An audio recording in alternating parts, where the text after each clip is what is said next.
Hi, I'm Alice. I'm a developer at Plandeck.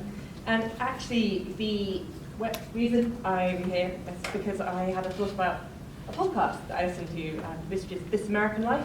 It's quite popular. But there was a story about referees in America, basketball referees, and how that's basically one of the most analysed workforces. Every error decision they make is actually tracked and fed back to them, and then the number of games they expect to referee, and therefore how much they get paid, is based on that number. So they have every reason to not be biased. However, in research in 2007, it found that if a predominantly black team was playing and the referee crew were predominantly white, there was actually more fouls called against them than when the referee crew were predominantly black. This was written up, and there was huge backlash and horrible, they reacted quite strongly to it.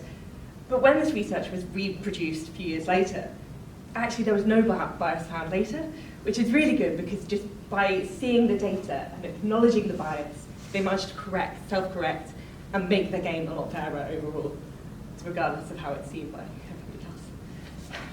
Anyway, it obviously brought me to myself, because I'm a human and I'm egotistic, and I started to take tests about my own bias, some of which I was not happy with at all.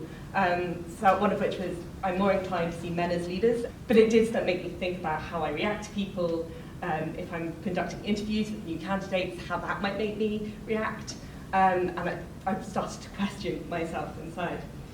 And it's really easy to see the gender bias in tech. This is a chart from GitHub research, which is how if someone's known to a company, doesn't really matter about the gender, the pull request acceptance rate, if you're familiar with GitHub, I think people are generally, is fairly even. However, if it's not an insider, and the gender is not known to the person accepting the pull request, women have a higher acceptance rate than men.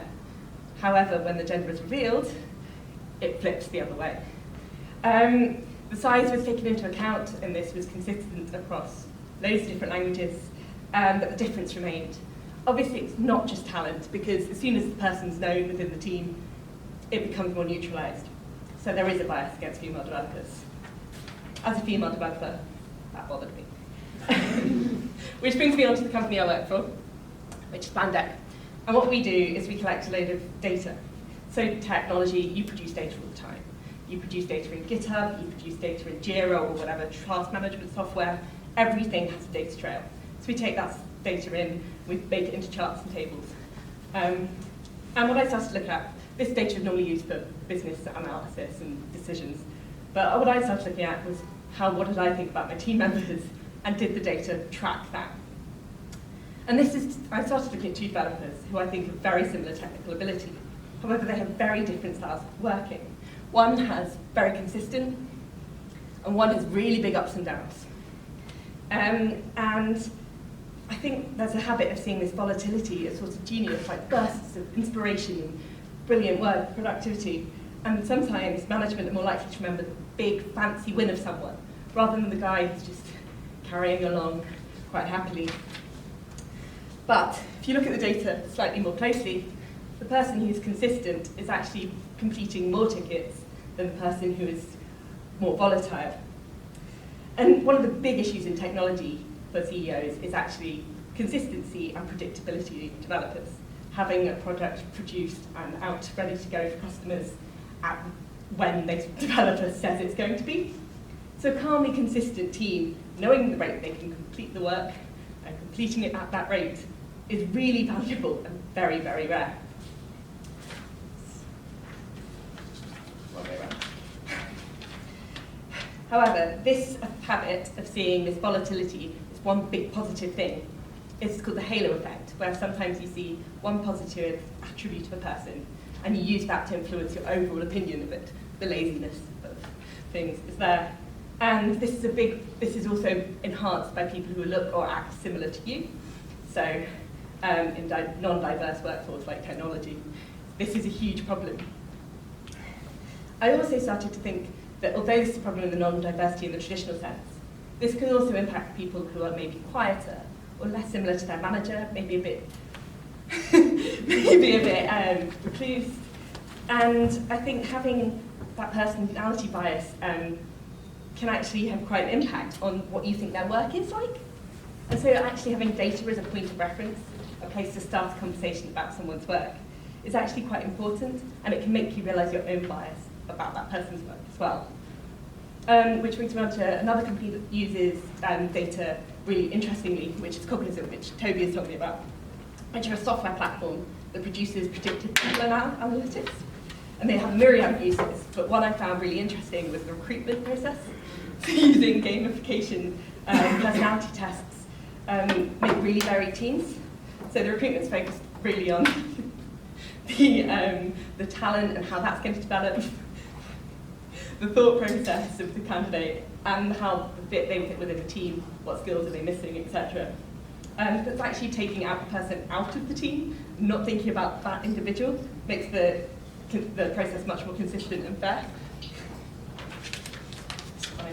They weren't that interesting slides anyway. But what I think it comes down to is that people cannot be, they can't be trusted to judge impartially. They're not impartial. So in order to create and maintain a good team which drives success, and I think diverse teams do create more success, you need to start looking at data to help you rethink and look closer at issues. But obviously the human element is so important in all of this. Data is only a good place to start a conversation, not really to finish it. Because to be honest, you need to find context and problems. Maybe the volatile worker was really inspired by a particular project, and actually you can move them onto that type of project from that whole way on and get more out of them. Maybe they have a really distracted co-worker who was on holiday for a couple of weeks. You never know. But even more, machines have bugs, and data sets have bias of their own, often because of the creator of that data. So in an imperfect world, we need to use all we can in order to build an environment that is as fair as possible to those who work in it. Data is only one aspect that is underutilised. And good data in the hands of a responsible manager can lead to less bias and better, more diverse teams. Thanks. It's also really important to think about bias in terms of your adverts for jobs, and there's loads of things online you can do where you can check out how gendered your job advert is and making sure that's gender neutral and that you're attracting the right people to your advert and bringing the right people to the job to be able to choose from the right list of candidates. So make sure you're not shutting the door before too early. Yeah. Cool. There's also plugins you can get for LinkedIn to block out faces and names and things like that, so you can't tell the gender or what they look like or anything. You can just see their experience, which is also a really interesting, quite fun way to go. Yeah, that's a good one actually. Yeah. I like the idea of tech tests. I think tech tests are quite good to do quite early, especially in technology. I really like it when a company's going to test my technical ability, because if I'm not good enough to pass that test, I'm not a high enough standard to get that role. And I think that's solid. But you can't be biased about that.